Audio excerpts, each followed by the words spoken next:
호세아 6장 1절부터 3절 본문을 중심으로 힘써 여호와를 알자는 제목의 말씀 함께 나누도록 하겠습니다. 여호와는 하나님의 이름이죠. 주인들의 유일한 주를 하나님께서는 여호와라 이렇게 말씀하십니다. 우리가 왜 주인들의 유일한 주 하나님 여호와를 힘써 알아야 하겠습니까? 아는 만큼 살 수 있기 때문에 그렇습니다. 저의 삶을 이렇게 돌이켜봐도 제가 아는 만큼 행한다는 것을 생각하게 되는데 여러분도 그렇지 않을까 생각합니다.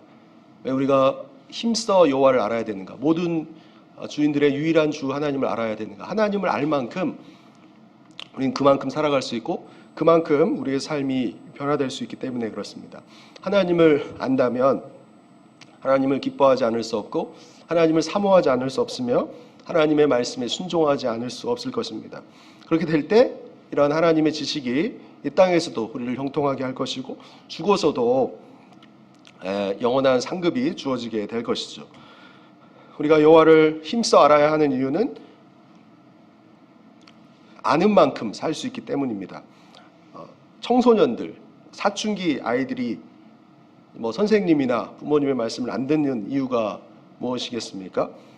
가치관이 그만큼 되기 때문에 그렇죠. 부모님 또 선생님의 사랑과 의도를 모르기 때문에 말을 안 듣고 그러한 시기를 보내는 거 아니겠습니까? 아는 만큼 우리가 살 수 있기 때문에 하나님을 알 때 우리의 삶은 변화되지 않을 수 없기 때문에 우리는 힘써 여호와를 알아야 할 것입니다. 그렇다면 하나님은 어떤 분이신가? 오늘 호세아 6장 본문을 중심으로 좀 살펴보고자 하는데요. 하나님은 어떤 분이신가? 이 호세아서에 보면 특별히 하나님은 사랑의 주인이시다 말씀하고 있고, 그리고 같은 시대를 살았던 아모스서에 보면 하나님은 공의의 주인이시다 말씀하고 있습니다. 동시대에 살았던 선지자들이 어떤 선지자는 하나님은 사랑의 주인이시라 말씀하고 어떤 선지자는 하나님은 공의의 주라고 말씀하는데, 우리가 하나님의 사랑을 끝까지 거부할 때 공의의 하나님을 만날 수밖에 없지만 우리에게 기회가 주어질 때 또 우리가 돌이키고 그 사랑의 하나님을 모시며 따를 때에 하나님의 인자와 사랑을 더 풍성히 우리는 경험하게 될 것입니다.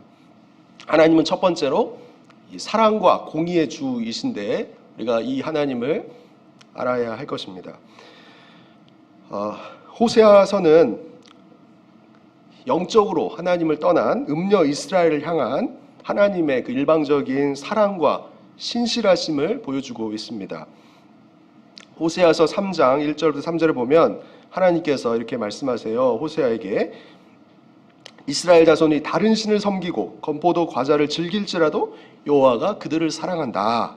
그러니 너는 가서 타인의 사랑을 받아 음녀가 된 그 여자를 사랑하라. 이렇게 말씀하십니다.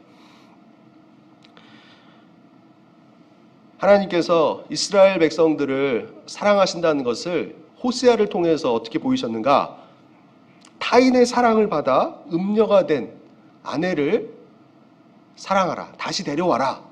이거를 통해서 영적 간음을 한 이스라엘 백성들을 향한 하나님의 사랑이 일방적이다. 신실하다는 것을 하나님께서 깨우쳐 주신 것이죠. 그래서 호세아가 은 15개와 보리 한 호멜 반으로 그 타인의 사랑을 받아 음녀가 된 아내를 사옵니다. 그리고 그 아내한테 이렇게 얘기하죠. 네가 많은 날 동안 나와 함께 지내고 음행하지 말고 다른 남자를 따르지 말아라. 나도 너에게 그렇게 하겠다. 호세아는 타인의 사랑을 받아서 음녀가 된 아내에 대한 사랑 때문에 노예 시장에서 그의 아내를 도로 삽니다. 그리고 하나님께서도 자기 백성에 대한 사랑 때문에 아들 예수님의 죽음을 십자가 위에 지불하시는 그 희생적인 사랑을 통해서 하나님의 백성들을 도로 사시는 것이죠. 우리가 사랑의 주 예수님을 나의 구주와 주님으로 영접하고 따를 때에 우리는 하나님의 소유가 돼서 하나님의 무한하신 사랑 가운데 늘 거할 수가 있죠. 호세아서 11장 1절부터 4절에 보면 하나님께서 이스라엘 백성들을 어떻게 사랑하셨는가를 이제 구체적으로 말씀하시는 내용이 나와요. 하나님께서 호세아 11장 3절 4절에 보면 그 에브라임 이스라엘에게 걸음을 가르치고 내 팔로 안았다. 그러나 저들은 내가 고치는 줄을 알지 못하였다. 사랑의 줄로 나는 그들을 끌었고 목에서 멍에를 벗기는 자 같이 되었고 그들 앞에 먹을 것을 두었다. 이렇게 말씀하시면서 하나님의 이스라엘 향한 일방적인 사랑과 신실하심을 잘 말씀해 주십니다. 걸음도 가르치고 팔로 안아주시고 사랑의 줄로 끌어주시고 또 먹을 것을 두시는 그 하나님의 사랑이 이스라엘의 어떠함에 관계없는 하나님 일방적인 사랑이었고 예수를 믿는 우리 하나님의 자녀들을 향한 하나님의 사랑도 이와 같은 것이죠. 이 하나님의 사랑을 아는 지식은 우리로 하나님을 향한 자발적인 순종과 헌신으로 나아가게 할 것입니다. 그리고 하나님께서는 우리가 하나님의 사랑뿐만 아니라 하나님의 공의를 또한 알기를 원하십니다. 이 북이스라엘의 막바지 통치 시기가 이제 여로보암 2세부터 호세아 왕까지인데요. 이 시기는 이스라엘이 경제적으로 군사적으로 번성했지만 백성들은 이 부도덕과 불의로 또 물질주의로 점철된 삶을 살았습니다. 그래서 30년이 안 돼서 이스라엘이 멸망하게 되는데요. 이 북이스라엘의 막바지 통치 시기에 하나님께서는 이 호세아뿐만 아니라 유다 나라에서 아모스를 사용하셔서 이 북이스라엘에 하나님의 말씀을 전합니다. 앞서 말씀드린 것처럼 호세아를 통해서 하나님께서는 하나님의 일방적인 사랑과 신실하심을 보였다면 이 아모스 선지자를 통해서는 이 북이스라엘에게 돌이키지 않을 때 공의 하나님을 만나게 될 것을 말씀하십니다.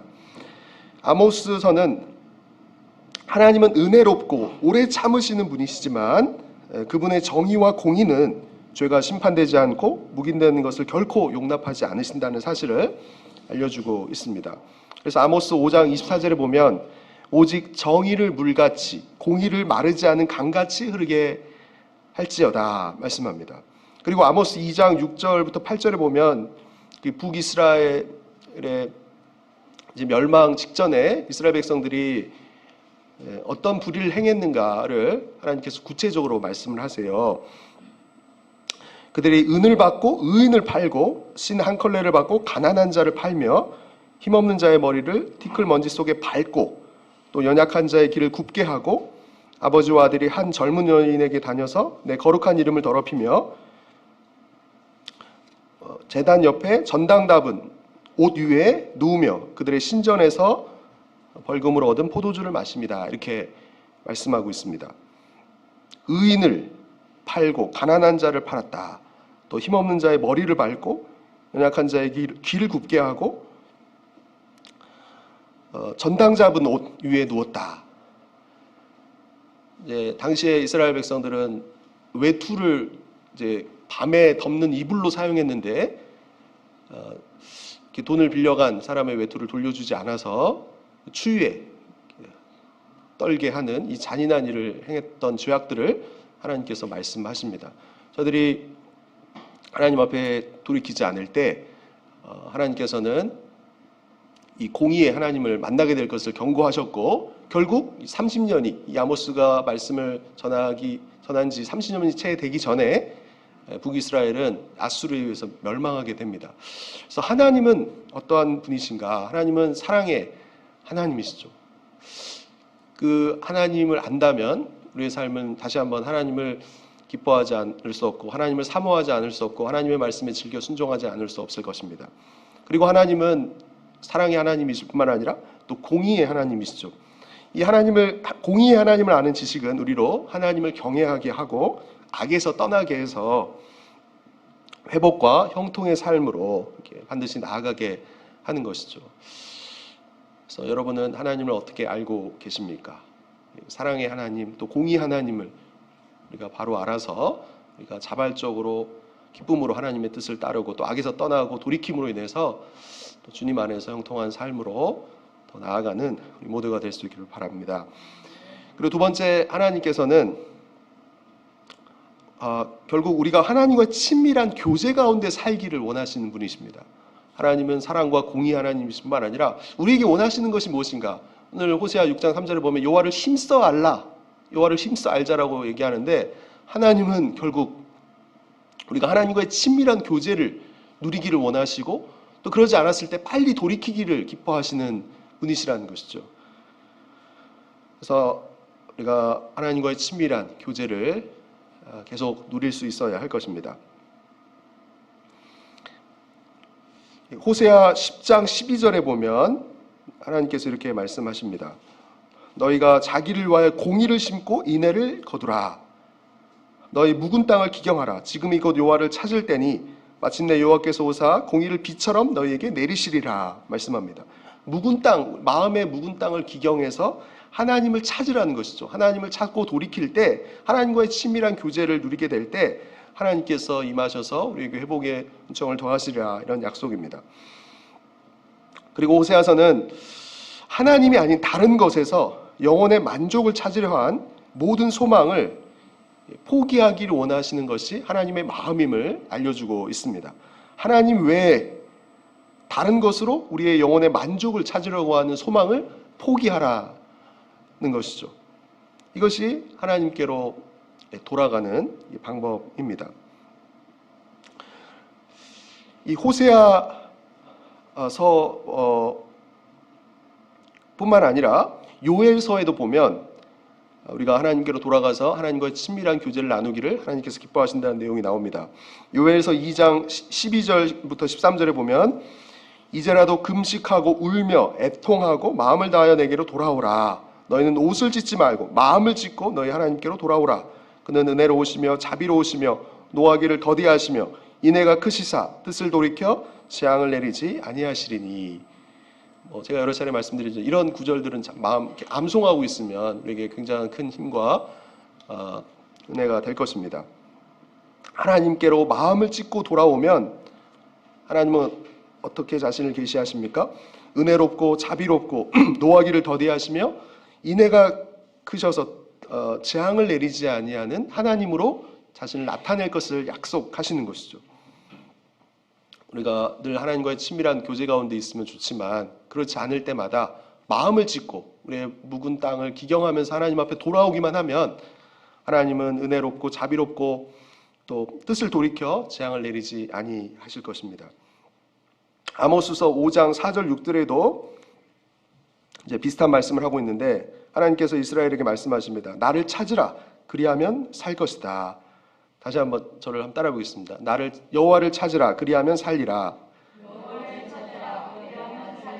예, 하나님께서는 이 북이스라엘이 멸망하게 가는 그 시점에서 여호와를 찾으라 늦지 않았으니 그러면 너희가 반드시 살 것이다. 그러나 그렇지 않다면 그가 불같이 요셉의 집에 임하여 멸하시리니 베델에서 그 불을 끌 자가 없으리라고 경고하십니다.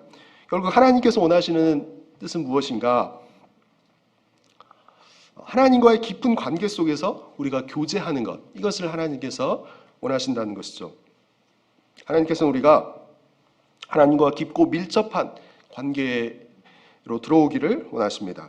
그러나 마귀는 모든 것을 동원해서 우리의 신앙을 차갑게 하려고 합니다.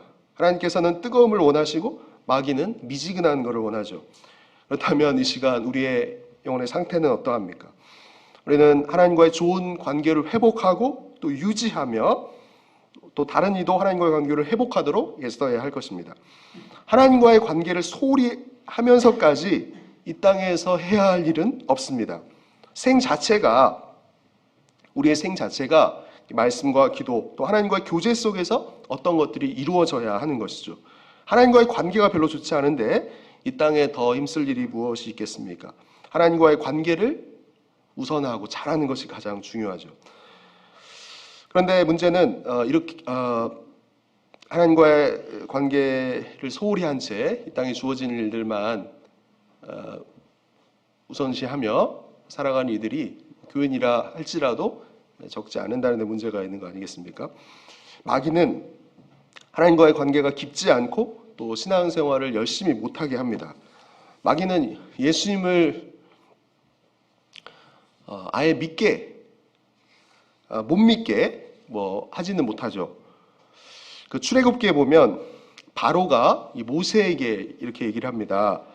가서 하나님을 너희가 예배하되 너무 멀리 가지는 말아라. 그렇게 뜨겁게 섬기느냐?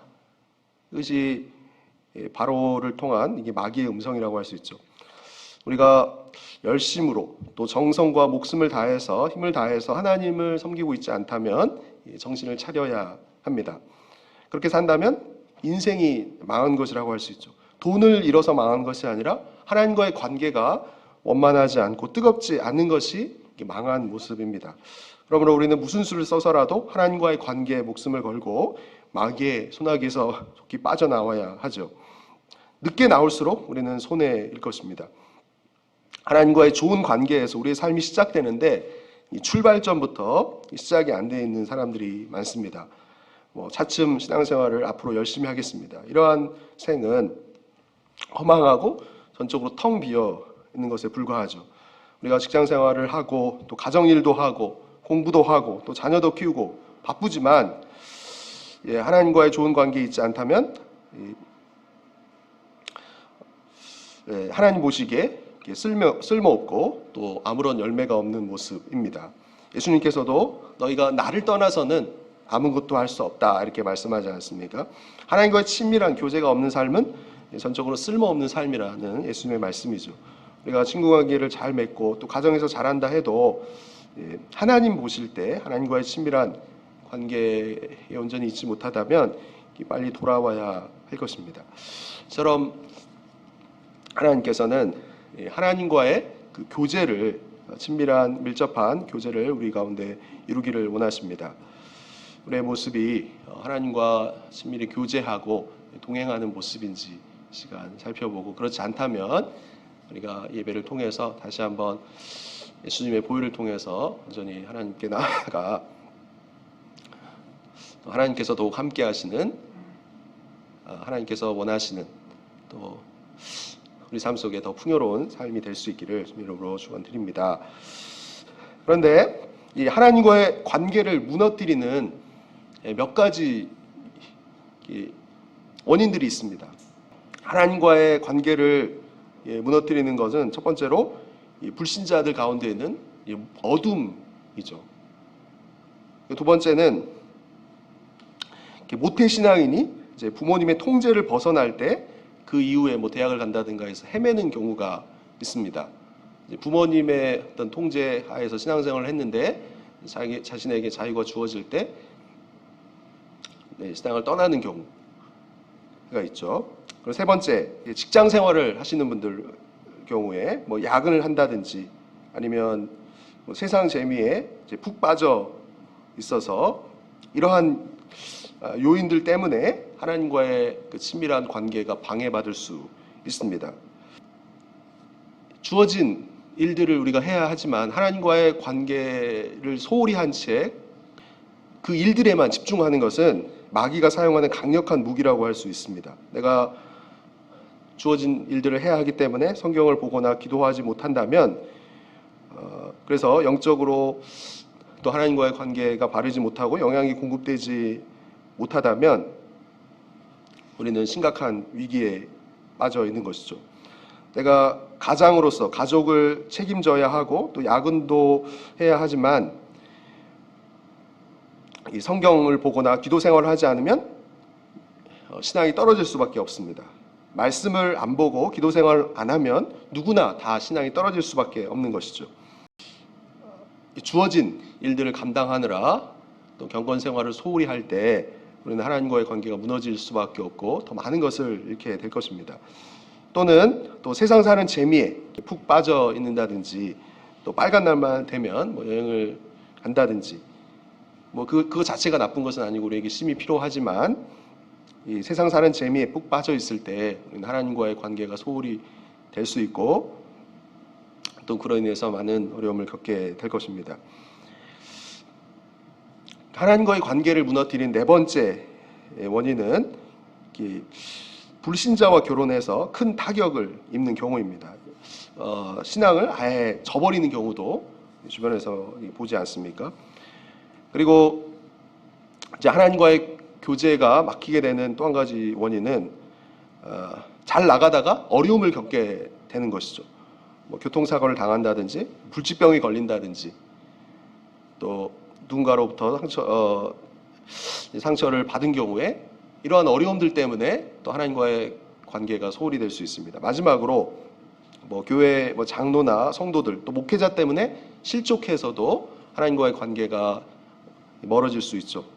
그렇다면 반대로 하나님과의 친밀한 교제를 우리가 잘 유지하기 위해서는 어떻게 해야 하겠습니까? 좋은 공동체 가운데서 성도들 간에 그런 끈끈한 교제를 유지해야 하는 것이죠. 이런 성도들 간의 끈이 있을 때 우리의 신앙을 서로가 지켜줄 수가 있습니다. 그래서 성경은 사랑과 모이기를 피하는 자들의 어떤 것같이 하지 말고 사랑과 선행을 격려하라 이렇게 말씀하면서 좋은 교회가 중요하다고 이렇게 말씀하고 있죠. 서로 이렇게 붙잡아 줄 수 있어야 하는 것이죠. 그래서 좋은 성도들이 모여 있는 곳에 자신을 노출시켜서 우리가 도움을 받고 도움을 줄 때 하나님과의 친밀한 교제를 잘 유지하면서 우리는 하나님 나라를 누릴 수가 있습니다. 그리고 하나님과의 친밀한 교제를 잘하기 위해서는 이 좋은 공동체의 교제가 필요할 뿐만 아니라 본인 스스로 이렇게 노력을 많이 해야 하는 거죠. 본인이 또 성경을 보고 기도하는 습관을 만들어서 하루에 한두 시간씩 몰입할 수 있는 체질을 만드는 것이 중요합니다. 마라톤을 응원해도 마라톤 선수가 지치면 안 되는 것처럼 아무리 사람과의 관계가 좋다 할지라도 본인의 노력이 절대적으로 이제 신앙생활에서 필요하고 하나님과의 친밀한 교제를 누리기 위해서도 우리 스스로가 이 말씀 생활과 기도 생활에 힘써야 하는 것이죠. 그리고 하나님과의 친밀한 교제를 우리가 더 누리기 위해서는 호세아와 같이 다른 사람을 붙잡아주는 삶이 되어서 우리 생을 마칠 수 있어야 할 것입니다. 내가 하나님과의 친밀한 교제 가운데서 견고한 가운데 이 신앙의 어린 자들을 붙잡아주면서 우리 생을 마쳐야 하는 것이죠. 에녹이 하나님과 이렇게 365년 이렇게 동행하면서 하나님의 이렇게 부르심을 받고 이제 가지 않았습니까? 우리도 하나님과 동행하면서 우리 주변에 도움이 필요한 자들을 붙잡아 줄 때 우리는 더욱 하나님과의 친밀한 교제를 나누면서 그 은혜를 흘려보낼 수가 있는 것이죠. 데살로니가전서 5장 14절에 보면 이렇게 말씀합니다. 또 형제들아 너희를 권면하노니 게으른 자들을 권계하며 마음이 약한 자들을 격려하고 힘이 없는 자들을 붙들어주며 모든 사람에게 오래 참으라 이렇게 말씀합니다. 우리가 하나님과의 친밀한 교제를 끝까지 잘할 수 있는 안전한 길은 영적 일거리가 있어야 된다는 것이죠. 다른 사람을 돌볼 수 있는 삶이 될 때 우리는 하나님과의 더욱 친밀한 교제로 나아갈 수 있습니다. 이러한 사람이 진짜 성공한 사람인 것이죠. 우리의 또 재물이나 시간과 관심을 또 영혼 구원과 다른 이들을 돌보면서 쓸 때 또 오해와 비방을 받을 수도 있지만 이것이 신앙인의 정상적인 모습이고 또 하나님과의 친밀한 교제를 나누는 자의 모습이 아니겠습니까? 그래서 오늘 호세아서에 보면 여호와를 힘써 알라, 힘써 여호와를 알라 이렇게 말씀하고 있는데 하나님의 성도를 향한 일방적인 사랑과 신실하심을 기억하고 또 이러한 하나님의 사랑은 우리가 잘못했을 때 즉시 돌이킬 때 우리는 계속 경험할 수 있을 것입니다. 그러나 이러한 기회마저도 저버린다면 하나님은 공의의 하나님으로 우리에게 나타나시죠.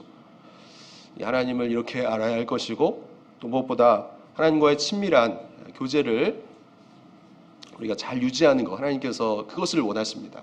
우리 모두가 한 주 동안 어떻게 살아왔는지 시간 돌이켜 보면서 혹시 또 하나님과의 친밀한 교제 가운데 있지 못하다면 열심히 품고 하나님을 섬기지 못하는 모습들이 있다면 또 하나님께서 기뻐하시는 사명을 감당하는 데 지치거나 계속하지 못하는 모습들이 있다면 다시 한번 이번 한 주 더욱 이 말씀과 기도 생활을 통해 성령 충만해서 하나님께 주신 그 사명을 감당하고 다른 이들을 살리고 또 세우는 일들을 함으로 인해서 더욱 하나님과의 친밀한 교제를 누리고 또 많은 열매로 더 하나님의 복이 넘치는 여러분의 삶이 되시기를 주님의 이름으로 축원드립니다.